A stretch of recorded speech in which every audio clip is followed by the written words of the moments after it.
Hello everyone, welcome back to Java series in Programmer Prabhucharan channel. మనం ఈ సిరీస్లో మనము ఆల్రెడీ జావా యొక్క బేసిక్స్, జావా యొక్క వర్కింగ్ అండ్ జావా బజర్స్, జావాలో ఉన్న ఆబ్జెక్ట్ ఓరియంటెడ్ కాన్సెప్ట్స్లో ఏమేమి ఉన్నాయి, అవి జావాలో ఏమేమి ఉన్నాయి, సో ఇవన్నీ నేర్చుకున్నాం. Now in this video we'll cover some major important topics or major concepts which are in Java. They're very crucial in writing the Java programs. Okay, అవి ఏంటి అంటే first one main principles of object oriented program. Already మనం object oriented program గురించి last వీడియోలో చూసాం. దాంట్లో main concepts అనేవి చెప్పాము. దాంట్లో ఇంకా 3 మెయిన్ కాన్సెప్ట్స్ అనేవి ఉంటాయి అనమాట. అవి అంటే ఇప్పుడు చూద్దాం. Next Java file structure and compilation.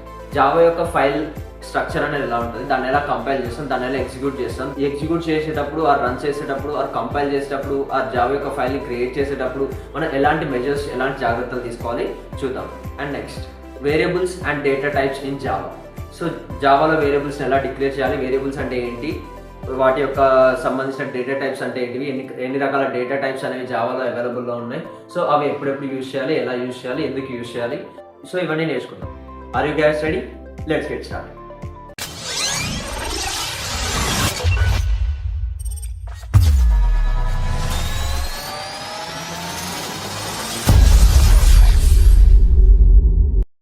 Okay, first one 3 main object oriented principles. మీ అందరికీ తెలిసిన విషయం, జావా అనేది ఏంటిది, ఒక object oriented programming. Object oriented programming అంటే ఆబ్జెక్ట్ ఓరియంటెడ్ ప్రోగ్రామింగ్ని సపోర్ట్ చేసే కొన్ని క్వాలిఫికేషన్స్ ఆర్ క్వాలిటీస్ అనేవి దాంట్లో ఉంటాయి. మనము ఆ ఆబ్జెక్ట్ ఓరియంటెడ్లో ఉండే కాన్సెప్ట్స్ గురించి ప్రీవియస్ వీడియోలో డిస్కస్ చేయడం జరిగింది. సో ఆ వీడియోలో డిస్కస్ చేసిన వాటన్నిటిలోకి వెళ్ళి 3 మెయిన్ ఇంపార్టెంట్ కాన్సెప్ట్స్ అనేవి ఉంటాయి. సో అవేంటి అంటే ఫస్ట్ వన్ వచ్చేసి ఎన్క్యాప్సులేషన్. ఎన్క్యాప్సులేషన్ అంటే ఏంటి అనేది నేను ప్రీవియస్ వీడియోలో డిస్కస్ చేయడం జరిగింది కాబట్టి ఇప్పుడు జస్ట్ ఒక బ్రీఫ్ డిస్క్రిప్షన్ ఇస్తుంది దాని గురించి. ఎప్పుడైతే మనము ఒక వేరియబుల్ని అండ్ ఒక మెథడ్ని ఒక సింగిల్ యూనిట్లో పెడతామో దాన్ని మనం ఎన్క్యాప్సులేషన్ అంటాం అనమాట. అంటే ఒక సింగిల్ యూనిట్ ఉంది, ఆ యూనిట్లో 2 డిఫరెంట్ టైప్ కాన్సెప్ట్స్ అనేవి దాంట్లో ఇంక్లూడ్ చేస్తామంట. ఒకటి వేరియబుల్, ఇంకోటి ఏంటిది మెథడ్. సో ఈ రెండింటిని ఎక్కడ మనం ఒకే దాంట్లో స్టోర్ చేస్తాం, ఇట్స్ కాల్డ్ క్లాస్. క్లాస్ అనేది మనకి జావాలో ఎన్క్యాప్సులేషన్ ఇస్తుంది అనమాట. Next concept inheritance. ఇన్హెరిటెన్స్ అంటే ఏంటి, ఇన్హెరిటెన్స్ అంటే ఏంటో కూడా లాస్ట్ వీడియోలో క్లియర్గా ఎక్స్ప్లెయిన్ చేయడం జరిగింది కాబట్టి ఇప్పుడు నేను ఒక బ్రీఫ్ డిస్క్రిప్షన్ ఇస్తా. ఇక్కడ ఇన్హెరిటెన్స్ అంటే ఏంటి, inheriting or taking the resources or using the resources or getting access to the resources of a parent class.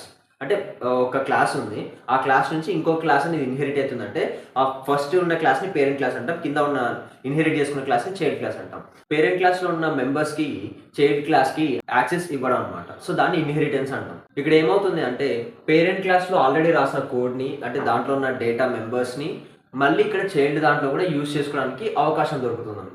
So ఇక్కడ ఏమవుతుంది, కోడ్ అనేది రీయూజబిలిటీ అవుతుంది. ఇక్కడ న్యాచురల్ హైరార్కీ అనేది ఫాలో అవుతుంది, ఫస్ట్ పేరెంట్ తర్వాత చైల్డ్ అలా అలా అలా అనమాట. నెక్స్ట్ వన్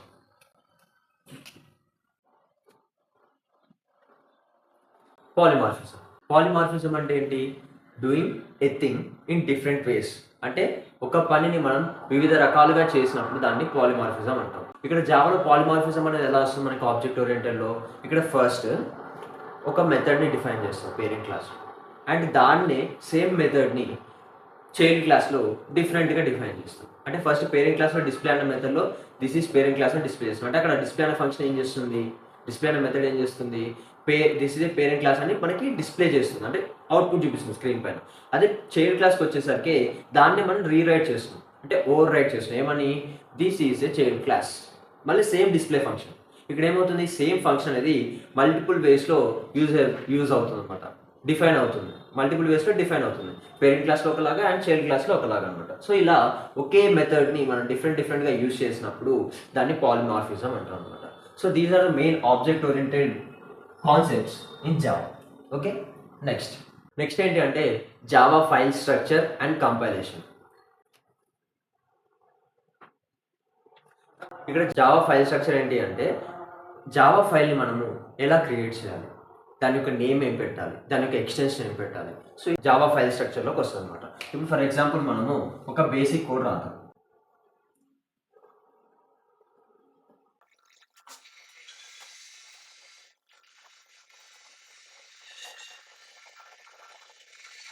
సో ఇది బేసిక్ జావా ప్రోగ్రామ్. ఇక్కడ ఏం చేస్తాం మనం సింపుల్గా హలో జావా అనేది ప్రింట్ చేస్తాం. ఓకేనా?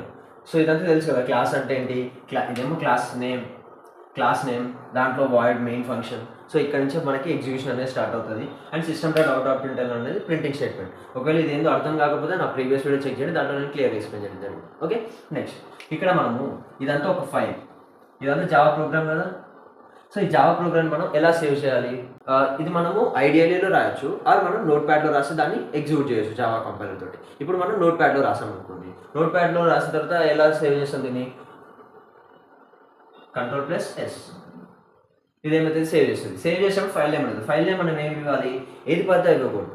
జావా అని చెప్పేసి ఇవ్వకూడదు, లేకపోతే first program or hello Java program అని చెప్పి ఇవ్వకూడదు. ఇక్కడ మనం ఏమి ఇవ్వాలి, ఏదైతే మనకి క్లాస్ నేమ్ ఉందో అది మనం ఫైల్ నేమ్గా ఇవ్వాలన్నమాట. ఎగ్జాంపుల్. సో ఇదే ఎగ్జాంపుల్ కదా file name. So example. Next ఇక్కడ ఓన్లీ ఎగ్జాంపుల్ నుంచి సరిపోతా, అది ఏ ఫైల్ కూడా డిఫైన్ చేయాలి. ఇదేం file, Java file. So example dot Java. జావాని ఎందుకు రాస్తున్నాం మనం ఇక్కడ, జావా అనే పెట్టాలా ఖచ్చితంగా, వేరేది పెట్టకూడదా అంటే పెట్టకూడదు.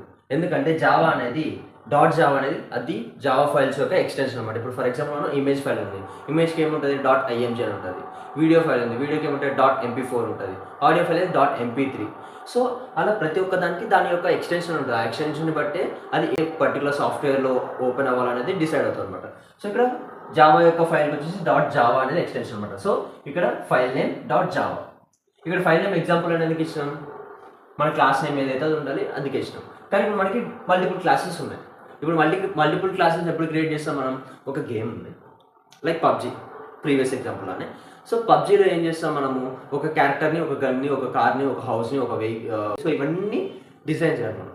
సో అప్పుడు ఏంటి, ప్రతి ఒక్కొక్కటి ఒక్కొక్క క్లాస్. ఎందుకు క్లాస్ అంటున్నా, ప్రతి ఒక్క దానికి మనం ఒక బ్లూ ప్రింట్ అనేది తయారు చేయాలి. ఒక క్యారెక్టర్కి బ్లూ ప్రింట్ తయారు చేయాలి, ఏరోప్లేన్కి తయారు చేయాలి, వెహికల్స్కి తయారు చేయాలి. సో ఇట్లా ప్రతి ఒక్క దానికి ఒక్కొక్క బ్లూ ప్రింట్ తయారు చేయాలి. కాబట్టి మనం ప్రతి ఒక్క దానికి ఒక్కొక్క క్లాస్ డిఫైన్ చేస్తాం. సో అట్లా మల్టిపుల్ క్లాసెస్, ఇప్పుడు పబ్జీలో చూసుకుంటే కొన్ని హండ్రెడ్స్ ఆఫ్ క్లాసెస్ వస్తాయి. హండ్రెడ్స్ ఆఫ్ క్లాసెస్లో మనము ఏ క్లాస్ యొక్క నేమ్ అనేది మనం ఫైల్ నేమ్గా ఇవ్వాలి. సో ఏ క్లాస్ యొక్క నేమ్ మనం ఫైల్ నేమ్గా ఇవ్వాలంటే దేంట్లో అయితే మనకి మెయిన్ ఫంక్షన్ అనేది ఉంటుంది. సో దేంట్లో మనకి మెయిన్ ఫంక్షన్ ఉంటుందో దాని క్లాస్ యొక్క నేమ్ అనేది మనము ఫైల్ నేమ్గా ఇవ్వాలన్నమాట. అప్పుడే మనకి ప్రోగ్రామ్ అనేది ఎగ్జిక్యూట్ అవుతుంది. అండ్ ఆ మెయిన్ ఫంక్షన్ ఏ క్లాస్లో అయితే ఉంటుందో ఆ క్లాస్ యొక్క నేమ్ అనేది మనకి ఫైల్ నేమ్గా ఉండాలి. అండ్ దాని యొక్క ఎక్స్టెన్షన్ వచ్చేసి .java అని మాత్రమే ఉండాలి, అప్పుడే ఎగ్జిక్యూట్ అవుతుంది. ఓకేనా? సో ఇది ఫైల్ స్ట్రక్చర్. ఇప్పుడు కంపైలేషన్ చూద్దాం. సో మనకి ఈ ఎగ్జాంపుల్ .java అనేది ఫైల్. దీన్ని ఎలా కంపైల్ చేయాలి, మనం కమాండ్ ప్రాంప్ట్ ఓపెన్ చేయాలి. cm కమాండ్ ప్రాంప్ట్ ఓపెన్ చేసి అక్కడ ఏం టైప్ చేయాలి, javac file name example .java. Like ఇక్కడ సి అని ఇలా ఏదో ఉంటుంది. ఓకే, ఇది కంపైలేషన్కి.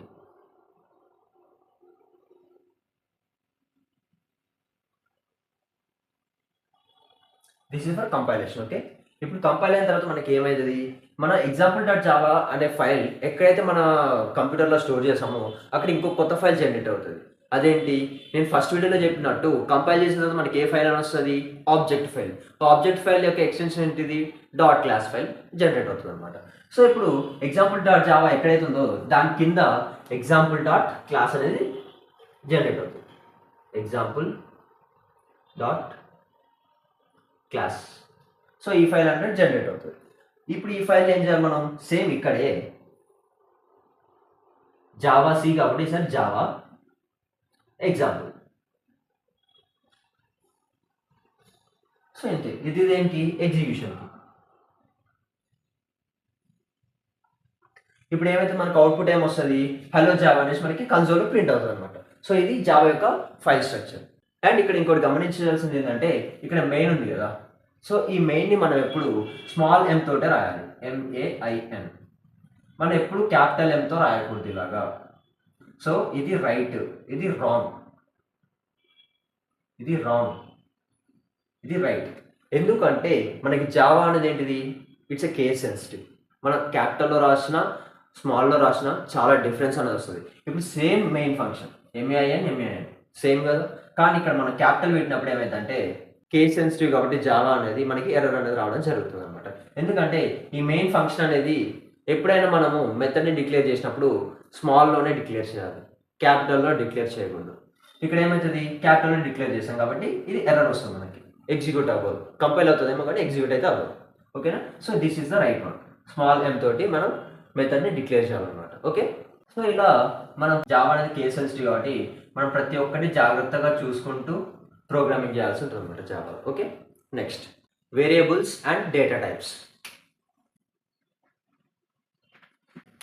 వేరియబుల్స్ అంటే ఏంటి?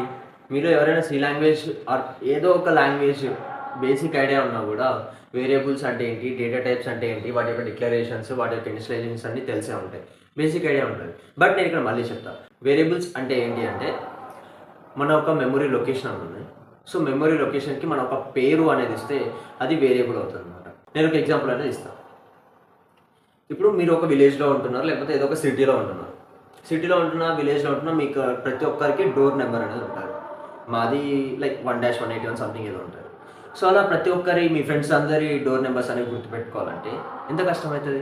ఫర్ ఎగ్జాంపుల్ వాళ్ళ ఇంటికి వెళ్దాం అనుకుంటే వాళ్ళ డోర్ నెంబర్ అనేది తెలుసుకొని అన్నీ చూసుకుంటూ జాగ్రత్తగా వెళ్ళాల్సి వస్తుంది. కానీ మనం మన డే టు డే లైఫ్లో వాళ్ళ ఇంటి నెంబర్ గుర్తుపెట్టుకుంటామా? మన ఫ్రెండ్స్ వాళ్ళ ఎవరిదైనా ఏం గుర్తుపెట్టుకుంటాం? మనం వాళ్ళ నేమ్స్ గుర్తుపెట్టుకుంటాం, వాళ్ళ పేరు. సో మా పలానా ఫ్రెండ్ వాళ్ళ ఇంటికి వెళ్తున్నాం, సో పలానా ఫ్రెండ్ వాళ్ళ ఇల్లు అక్కడ ఉంది. సో ఇలా గుర్తుపెట్టుకుంటాం మనం. ఈ వరల్డ్లో ఒక ప్లేస్ ఉంది, ఆ ప్లేస్కి మనం ఏం చేస్తున్నామంటే ఒక నేమ్ అనేది పెడుతున్నాం. ఆ నేమ్ ఏంటిది? ఆ ఇంట్లో ఉండే వాళ్ళ నేమ్ పెడుతున్నాం. ఓకేనా? సో ఇక్కడ కూడా సేమ్ థింగ్, మన ఒక మెమరీ లొకేషన్ ఉంది, ఆ లొకేషన్ యొక్క నెంబర్ని మనం ప్రతిసారి గుర్తుపెట్టుకోలేం కాబట్టి ఆ లొకేషన్కి మనం ఒక పేరు అనేది ఇస్తాం. ఆ పేరునే మనం వేరియబుల్ అంటాం. వేరియబుల్స్ అనేవి మనం ఏదైనా ఇవ్వచ్చు అనమాట. ఓకేనా? కానీ దానికంటూ కొన్ని రూల్స్ అండ్ రెగ్యులేషన్స్ ఉంటాయి, అది ఫాలో అవుతూ మనం ఏదైనా ఇవ్వచ్చు. Okay, so that is variables. Variables అంటే సింపుల్ ఏం లేదు. Variables are named locations to store data. బేసిక్గా డేటాని మనం స్టోర్ చేసుకోవడానికి ఏదైతే ఒక లొకేషన్కి మనం ఇచ్చే పేరుని వేరియబుల్ అంటాం. సింపుల్, అంతే అర్థం చేసుకోండి. Okay, simple. Next data types. Variables అయిపోయినాయి కదా, ఇప్పుడు డేటా టైప్స్. ఇక్కడ మనం వేరియబుల్ అంటే ఏమనుకున్నాం? ఒక లొకేషన్ ఉంది. సో దాని యొక్క యాక్చువల్ లొకేషన్ నెంబర్ వచ్చేసి లైక్ 1001 అనుకున్నాం.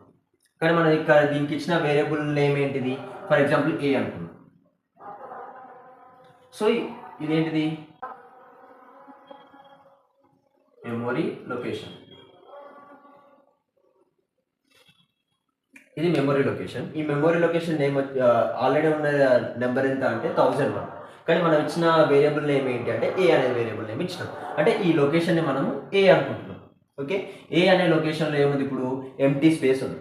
ఎంటీ స్పేస్ ఉన్న తర్వాత దాంట్లో మనం ఒకటి ఫర్ ఎగ్జాంపుల్ 2 అనేది స్టోర్ చేసినాం.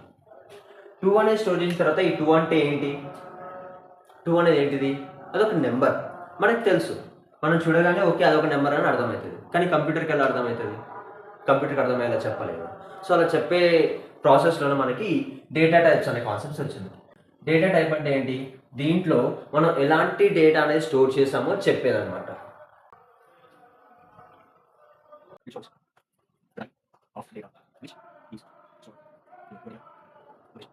సో పర్టికులర్ లొకేషన్లో స్టోర్ అయిన డేటా గురించి చెప్పేదే డేటా టైప్ అనమాట. ఇక్కడ ఫర్ ఎగ్జాంపుల్ దీని యొక్క డేటా టైప్ ఏంటిది? ఇంట్. సో ఇంటీజర్ అనేది దాని యొక్క డేటా టైప్. మనకి డిఫరెంట్ టైప్స్ డేటా టైప్స్ అనేవి ఉంటాయి జావాలో. Integer, boolean, double, character, string, boolean. So ఇవన్నీ మనకి జావాలో ఉన్న డేటా టైప్స్ అనమాట. మనం డేటా టైప్స్ అనే కాన్సెప్ట్కి వెళ్ళినప్పుడు వీటి గురించి నేను చాలా డెప్త్గా అండ్ డీటెయిల్గా ఎక్స్ప్లెయిన్ జరుగుతుంది. సో బేసిక్గా వేరియబుల్స్ అంటే ఏంటిది? Name, locations to store data in a memory. Okay, next data types అంటే it shows that type of data which is stored in a particular location. ఏదైతే ఒక లొకేషన్లో స్టోర్ అయినా డేటా ఉంటుందో దాని యొక్క టైప్ అనేది ఏంటి అని చెప్తారు.